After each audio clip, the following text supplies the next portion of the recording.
आज अधिकांश व्यक्तियों की गलत रहन-सहन, गलत खान-पान, अनियमित दिनचर्या, निष्क्रिय जीवन और तनाव होने के कारण बहुत सारी बीमारियां होती हैं। साथ ही सोने के गलत तरीकों से उनको गहरी नींद भी नहीं ले पाते हैं। गहरी नींद लेने के लिए सोने के सही तरीके होना आवश्यक है।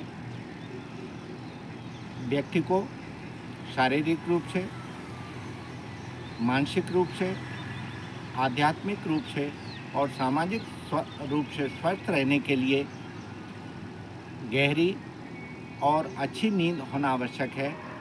गहरी और अच्छी नींद लेने के लिए सोने के सही तरीके आना बहुत आवश्यक है। इन तरीकों, सोने के सही और गलत तरीक़ों के बारे में मैं आज आपके समक्ष अवगत कराना चाहता हूँ।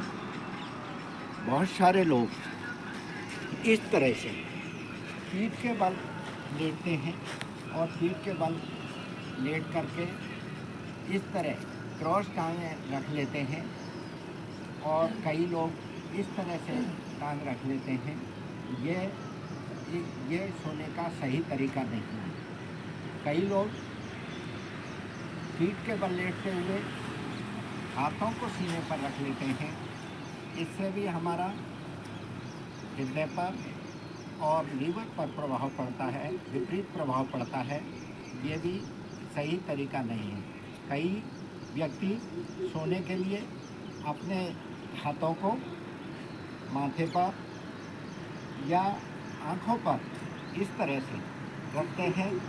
ये भी सोने का सही तरीका नहीं है। हम कई व्यक्ति दाएं या बाएं करवट से लेटते हैं और दाएं और बाएं करवट से इस तरह से लेटते हैं कि उनकी पूरी ये रीढ़ जो है टेढ़ी हो जाती है। रीढ़ टेढ़ी होने से कमर दर्द और स्लिप डिस्क, पीठ दर्द की बीमारियां हो सकती हैं। इसी प्रकार कई व्यक्ति बिल्कुल पेट के बल लेटते हैं। पेट के बल लेटना सबसे खतरनाक है।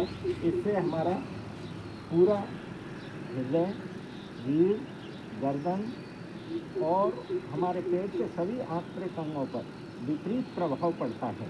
इससे हमारी स्लीप एनीमिया भी हो जाती है। हृदय और फेफड़े भी विपरीत प्रभाव करते हैं। इस रूप में या इस तरह के रूप में या इस तरह के रूप में कभी भी सोना नहीं चाहिए। सोने के सही तरीकों में सबसे ज़्यादा सुविधाजनक और फायदेमंद दाएं करवट से लेटना और बाएं करवट से लेटना बताया गया है। दाएं करवट से जब भी आप लेटें तो दाएं करवट से लेटने में उन लोगों के लिए फायदेमंद है जिन्हें हृदय का रोग है। साथ ही दाएं करवट लेटने से आपकी सूर्य नाड़ी प्रभाव में आती है। सूर्य नाड़ी के प्रभाव में आने से आपका दाएं स्वस्थ चलता है और पाचन सुदृढ़ होता है। दाएं करवट से जब भी आप लेटते हैं तो इस प्रकार लेटें कि घुटने आपके और थोड़े से मुड़े हों और रीढ़ आपकी सीधी रहे। रीढ़ सीधी रहने से आपके शरीर पर स्वास्थ्य के लिए बहुत अच्छा प्रभाव पड़ता है। महिलाओं के भी यूटेरस पर कम प्रभाव पड़ता है, यूटेरस पर प्रेशर नहीं पड़ता है। साथ ही हमारा पैंक्रियाज बहुत अच्छी तरह से कार्य करता है, पाचन सुदृढ़ होता है। इसी प्रकार दूसरी तरफ बाईं करवट से लेटने को सबसे अच्छा माना गया है और बाईं करवट से लेटने के लिए भी इस तरह की पोजीशन हो कि आपका दायां हाथ हिप पर रहे, रीढ़ आपकी पूरी ये सीधी रहे, घुटने इतने बड़े हों कि वो पेट से ना छुपके हों, यानी पेट बिल्कुल आरामपूर्वक स्थिति में हो। बायां हाथ आपका सर की ओर मुड़ा हो या आप सीधा भी रख सकते हैं। ये पोजीशन सोने के लिए सबसे अच्छी मानी गई है।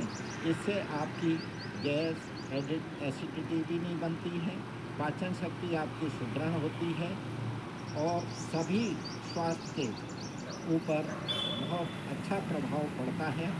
ये आपके सोने की अवस्थाओं के बारे में मैंने आपको बताया है। एक और इसमें मैं अवगत कराना चाहता हूँ, हमेशा जो सोना चाहिए वो हमेशा सिर को पूरब दिशा में या दक्षिण दिशा में रखकर ही सोना चाहिए।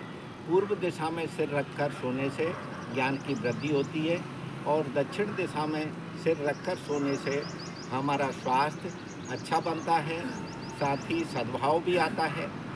इसी क्रम में जहाँ आप लेटते हैं वो गद्दे या तकिए न ज़्यादा हार्ड हों न ज़्यादा सॉफ्ट हों और तकिए की मोटाई भी कम से कम 3 से 4 इंच अधिक से अधिक होना चाहिए, इससे अधिक नहीं होना चाहिए।